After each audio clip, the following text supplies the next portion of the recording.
Hi friends, welcome to part 2 of the Coco Loco build. So what we're going to do in this video is I'm going to walk you guys through the finishing of Coco Loco, and then we are going to head out, get on the water, and go see Chelsea with Coco Loco. She's put Coco Loco to work, and well, it's a beautiful day here in Florida. Let's check it out. So if you haven't seen part 1 of the Coco Loco build, you'll want to pause this video, click the link above, and you're going to see how we took 2 junkyard, whoa, crazy dog. You'll see how we took 2 junkyard boats, basically put them together and created a really cool skiff. Well, without further ado, let's get to building. We got to take Coco Loco out for the first test run, which was absolutely amazing. Coco Loco rocked with the 4 horsepower motor. Our buddy Alex joined in. That was actually his motor. He brought it for us to test Coco Loco. I think the average speeds for Coco Loco loaded were about 9 miles per hour, which is, I mean, how amazing.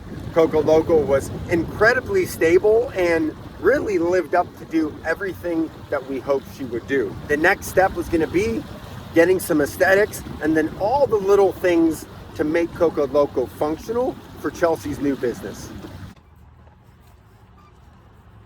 So for the main hull colors, everything's actually done in all craft paint or all grip. So this color here, this is the blue. So this blue color was actually a mismatch. You've seen in past videos, I mentioned that I like using mismatched colors, you know, off a discount shelf in your paint supply store. But that's actually what I did with this.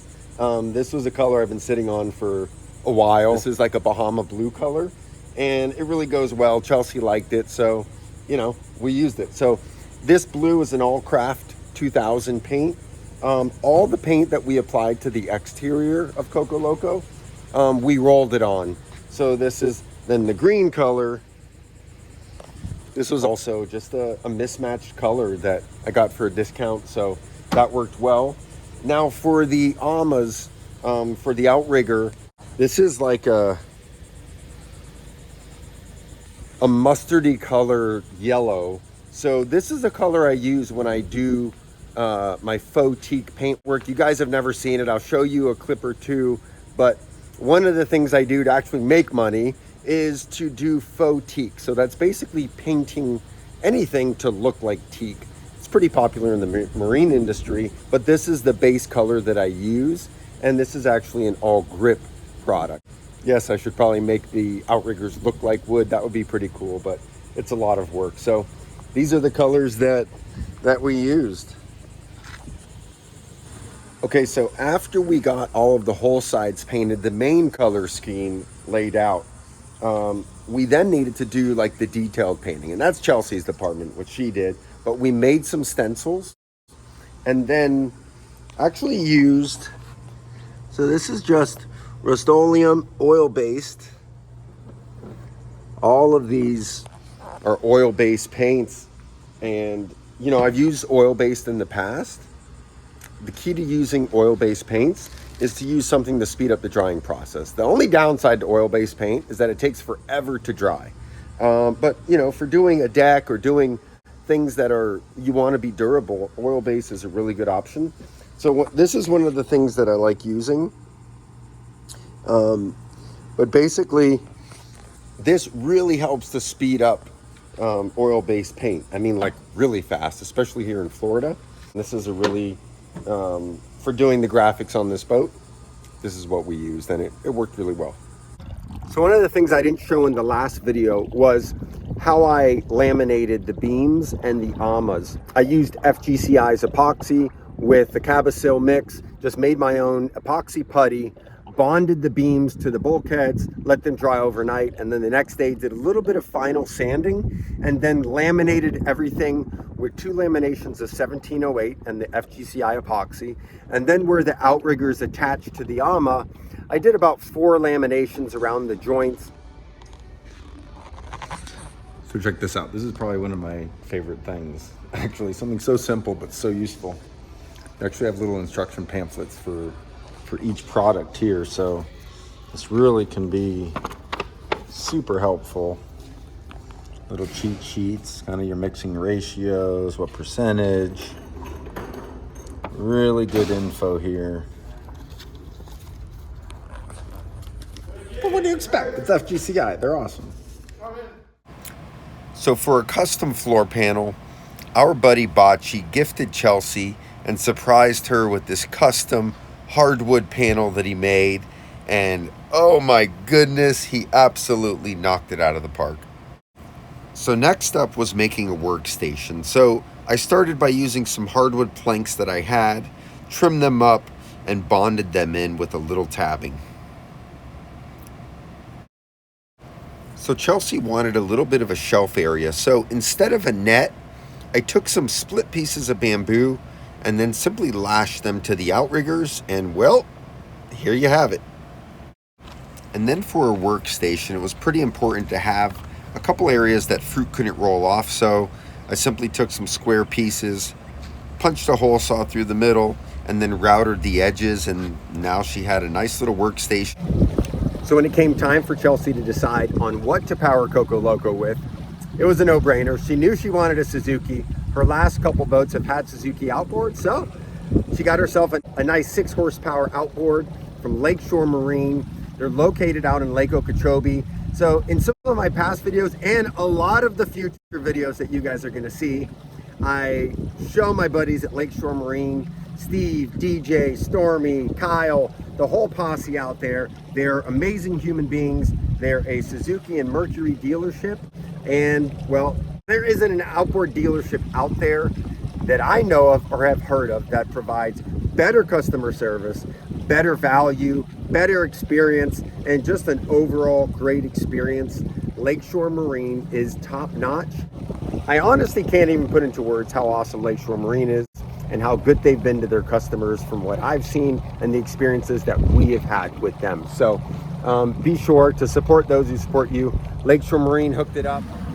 All right, so Coco Loco is complete.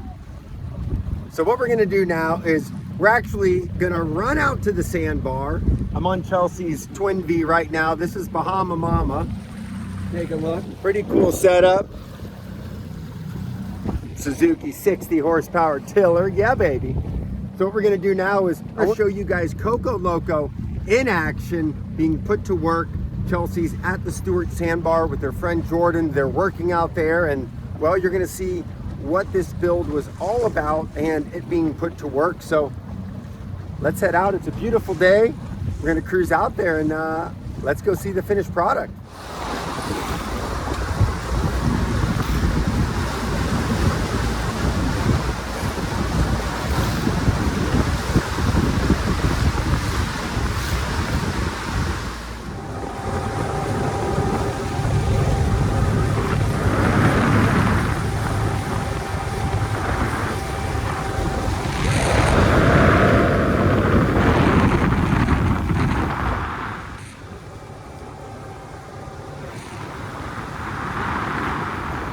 So I'm just getting to the edge of the sandbar where everybody starts to pile together. I'm gonna turn the camera in a second. You're gonna see how boats are out here on this weekend. Beautiful day, this place is packed. We're gonna look for Chelsea. Look for the orange fruit flag. If you're ever coming out here to the Stewart Sandbar, you gotta look for that tall vertical flag. I'll show you in a minute when we find Chelsea. So let's take a look.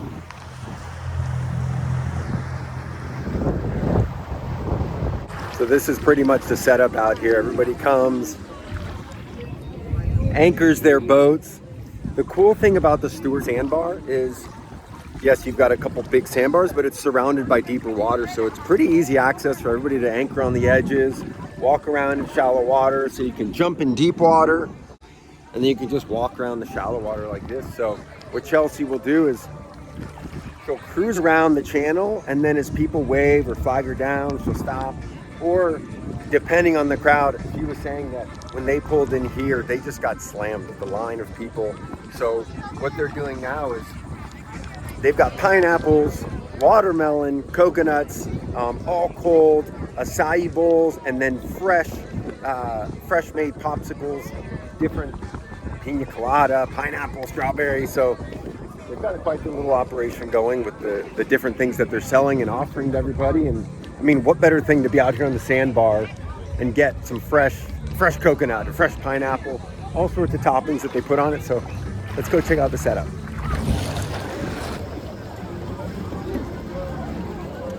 So look how shallow this thing floats. Like we're in, I don't know, 6-7 inches of water. So that's what's really cool, is they can walk around, take the boat from one boat to the other, walk along the line down here. Real nice, easy setup.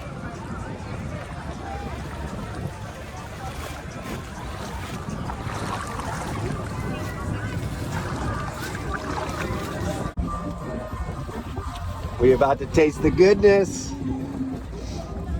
So what do you think's your most popular fruit? Definitely the pineapple.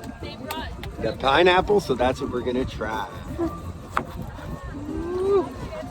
Oh, thank you. Look at this straw. All right, here we go. Wow, that's amazing. So what they've got, one of the things that they do is, I don't know, they got all sorts of funky, fun stuff to put on this. So I'm gonna cut it up, sprinkle some, I'll show you what it is. But this is their #1 seller, the pineapples. You know, and Jensen Beach is the pineapple, like the pineapple capital of Florida. Okay, so the magical ingredient, I guess is the big thing, chamoy and tahini is what everybody puts on this. So I'm gonna try a pineapple sprinkled with tahini. Here we go.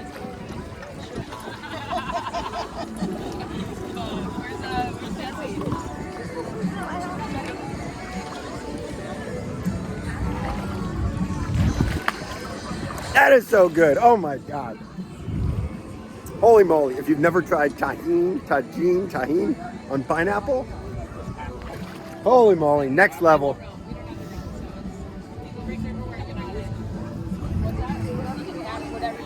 Oh. So good. It's amazing.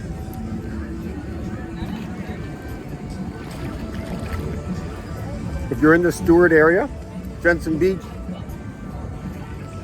you got to come out here to the Sandbar. This place is awesome. The setup they have is just kick-ass. Fresh fruit. I'm going to try a popsicle next. All right, so I'm going to show you guys the setup. So the center bin, this whole hollow center area is set up to hold all the fruit. Also holds the cooler. This cooler's got dry ice, and the cooler's filled with acai bowls, popsicles that are fresh made. So they store all the fruit in the center. And then what we did was we built. So you want 2 of them? Built this little work shelf. There's one in the back, one up front.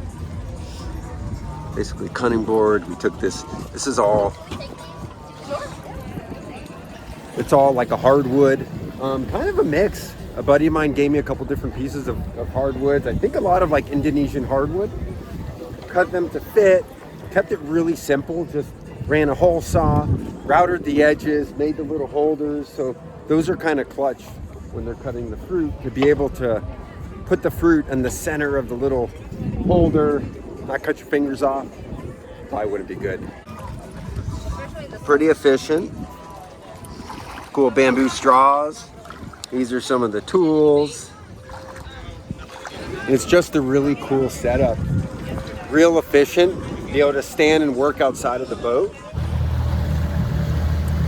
Well, friends, this concludes our Coco Loco build. I want to thank you guys for joining me for this build. It's definitely been one of the funnest, the most creative, and the most fulfilling builds I've done yet. To see this boat out here being put to good use. Chelsea's out here every weekend at the Stewart Sandbar. If you want to check in the video description, I've got some links to the Coco Loco social media page. You can come out here yourself. You can check out some of the Coco Loco stickers or swag that she's got. She's really kicking butt out here, and I couldn't be happier to be a part of it. I'd like to thank you guys for watching, for all of your channel love. You guys know how much I appreciate you. All those things, the hitting the buttons, the likes, the comments, the subscriptions, all that stuff helps this channel tremendously, and for me to keep growing the channel. I've got a lot of great things coming in the future. And of course, I've got to thank FGCI for making these videos possible. FGCI rocks. And if you guys need anything, be sure to support those who support you. So until next time, see you guys soon.